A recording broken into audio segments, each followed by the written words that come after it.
यो सीमा समस्यालाई समाधान गर्न, राष्ट्रिय सार्वभौमिकता र भौगोलिक अखण्डताको मुद्दालाई सकारात्मक ढङ्गले आफ्नो देशको पक्षमा समाधान गर्न एकता प्रदर्शित गरेका छौं। आजसम्मको बिन्दुमा त्यसले के कुरा प्रश्न गर्छ भने यो राष्ट्रिय संकल्प पनि हो कि अब हामी नेपालको नक्सा सम्पूर्ण भूभाग समेटेर प्रकाशित गर्ने काममा मात्रै सीमित रहने छैनौं। नेपालको नयाँ नक्सा अनुसार नेपालको संविधानमा त्यसलाई आवश्यक ढङ्गले सम्बोधन गर्न संविधान संशोधनमा मात्रै सीमित हुने छैनौं। यो ऐतिहासिक पहल कदमी हो, तर यो ऐतिहासिक पहल कदमी नेपालको कब्जा गरिएको भूमि, अतिक्रमित भूमि हर हालतमा नेपालमा कोले व्यवहारिक रूपमा पनि प्राप्त गरी छाड्ने बिन्दुसम्म पुग्ने राष्ट्रिय संकल्प अभिव्यक्त भएको छ हाम्रो यो राष्ट्रिय एकतामा। यो राष्ट्रिय एकतालाई, राष्ट्रिय संकल्पलाई सुदृढ गरेर व्यवहारिक रूपमा ती भूमि प्राप्त गर्ने बिन्दुसम्म पुग्नको लागि एकताबद्ध भएर अघि बढ्न म सबैलाई अपिल गर्न चाहन्छु। यही सदनमा मैले केही अगाडि पनि यस विषयमा आफ्नो दृष्टिकोण र धारणा राखेको थिएँ। अहिले पनि म एउटा कुरामा जोड दिन चाहन्छु।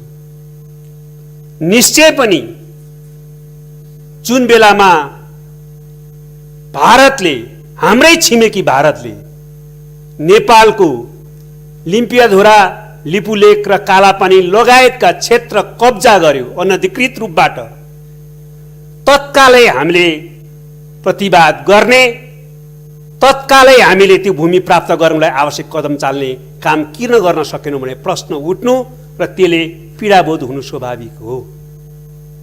त्यस्तै गरी हामी आफैले प्रकाशित गरेको नक्सामा अहिलेसम्म पनि ती भूमि सामेल गर्न किन सकेनौं भन्ने बारेमा पनि प्रश्न उठ्नु स्वाभाविकै हो र त्यसकारणले यसले के पनि देखाउँछ भने निश्चित रूपमा हाम्रा इतिहासमा केही कमी कमजोरी भए।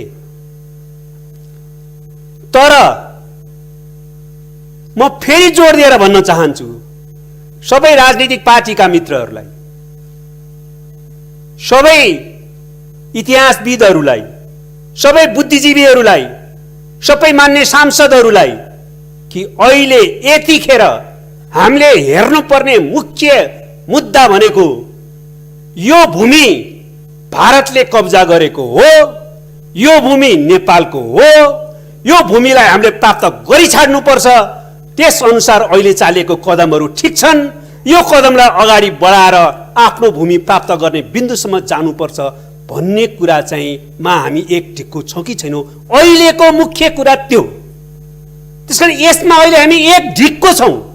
त्यसकारणले म विनम्रतापूर्वक अपिल गर्न चाहन्छु सबैलाई कि यो मुद्दामा हिज कहाँ कमी कमजोरी कसको भयो भन्ने बारेमा बा राष्ट्रियताका अरू विषयमा पनि कहाँ कति कमी कमजोरी भयो भन्ने बारेमा सन्दर्भवश चर्चा गर्नु एउटा कुरा हो, तर यसैलाई मुद्दा बनाएर अहिले यो मूल मुद्दाबाट ध्यान विकसित गर्ने काम र हामी आफैलाई आरोप प्रत्यारोप गर्ने कामतिर हामी अहिले लाग्नु हुँदैन।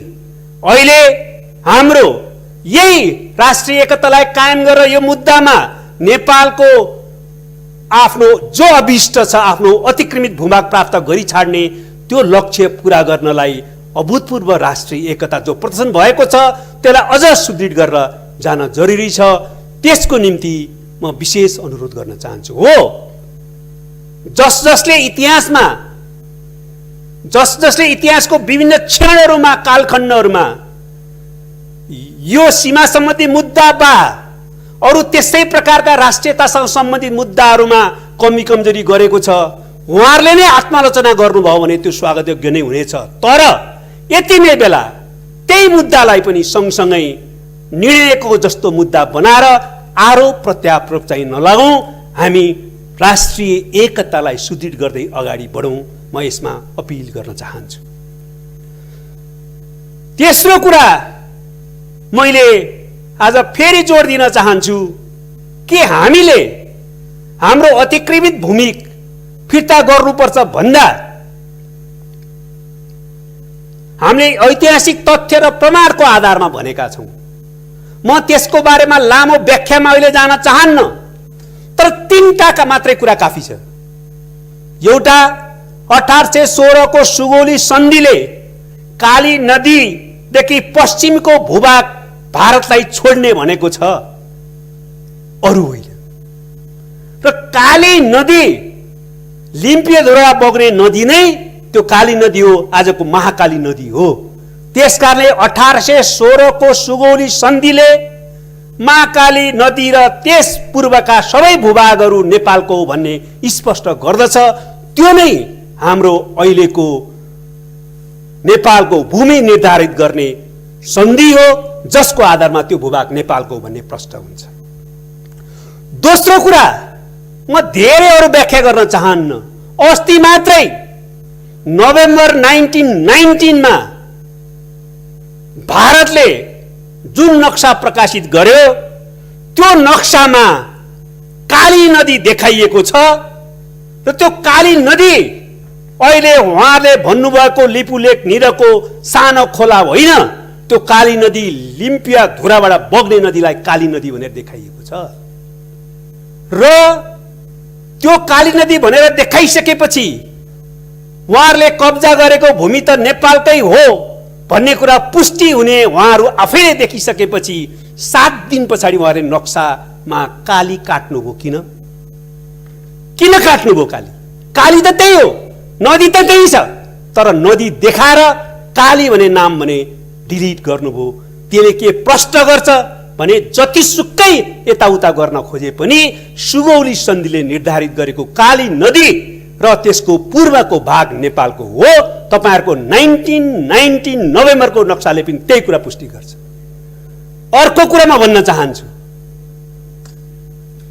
1816 को सुगौली सन्धि पछाडि त्यही सुगौली सन्धिलाई मान्दै केही पूरक सन्धि सम्झौताहरू भएका छन्, जसले नेपालको अहिलेको भूमि सीमाना निर्धारित गरेको छ। तर म सबैलाई, देशका सबै राजनीतिक पार्टी र सबै देशभक्त जनतालाई पनि भन्न चाहन्छु, बोल्दा ठिक ढंगले प्रस्तुत हौं। आफैलाई कमजोर पार्ने ढंगले प्रस्तुत हुनु हुँदैन। तथ्य त्यो होइन। नेपालको कुनै पनि शासकले, कुनै पनि सरकारले 1816 को सुगौली सन्धि पछि सुगौली सन्धिले हाम्रो भूभाग भनेर निर्धारित गरेको कुनै भूभाग कुनै अर्को सन्धि वा सम्झौता गरेर भारतलाई हस्तान्तरण गरेको छैन। यो हो तथ्य। यो तीनटाले एकदम प्रश्न पार्छ कि त्यो भूभाग हाम्रो। अरु त्यहाँका लामो कालसम्मको जनताको नागरिकताको प्रश्न, त्यहाँ चुनावमा भाग लिने प्रश्न, जनगणनामा भाग लिने प्रश्न, थुप्रै कुराहरू त छँदैछन्। तर तीन मुख्य कुराहरूले पनि स्पष्ट पार्छ। त्यस आधारमा हामीले भनेका छौं कि त्यो भूभाग हाम्रै हो, हामीलाई प्राप्त हुनुपर्छ।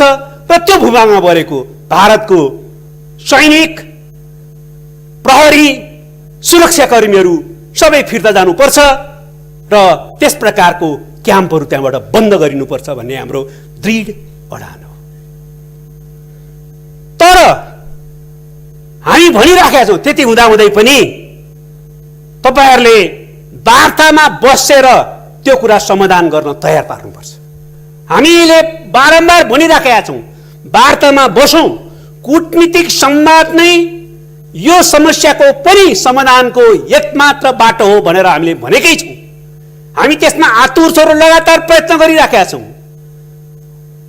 अघिल्लो अवस्थामा जब यो विवादित भूमि हो भनेर भारतले समेत स्वीकार गर्यो, त्यसलाई समाधान गर्न परराष्ट्र सचिवको स्तरमा एउटा उच्च स्तरीय समिति बनाइयो।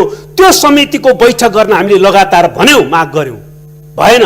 तर 1919 को नोभेम्बरको वारको नक्सा प्रकाशित गरिसकेपछि हामीले तत्काल जोड दियौं, छिटोभन्दा छिटो वार्ता गरौं भनेर भन्यौं। तर उहाँहरूले वार्तामा ध्यान दिनु भएन। र अहिले पनि हामी भन्छौं, कूटनीतिक संवाद गरौं, वार्ता गरौं, ऐतिहासिक तथ्य र प्रमाणको आधारमा त्यसको फैसला गरौं भनेर हामी भनिराखेका छौं। हामी त्यसको निम्ति तयार छौं।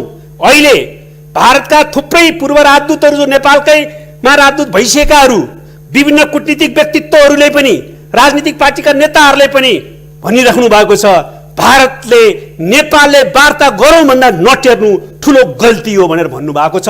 उहाँहरूलाई पनि म धन्यवाद दिन चाहन्छु र भारतको सरकारलाई छिटोभन्दा छिटो वार्तामा बस्न र ऐतिहासिक तथ्य र प्रमाणको आधारमा यसबारेमा एउटा निष्कर्षमा छिटो पुग्न र नेपाल र भारतको सम्बन्धलाई कुनै पनि ढङ्गले नकारात्मक दिशातिर अगाडि नबढ्ने काम गर्न अनुरोध गर्न चाहन्छु।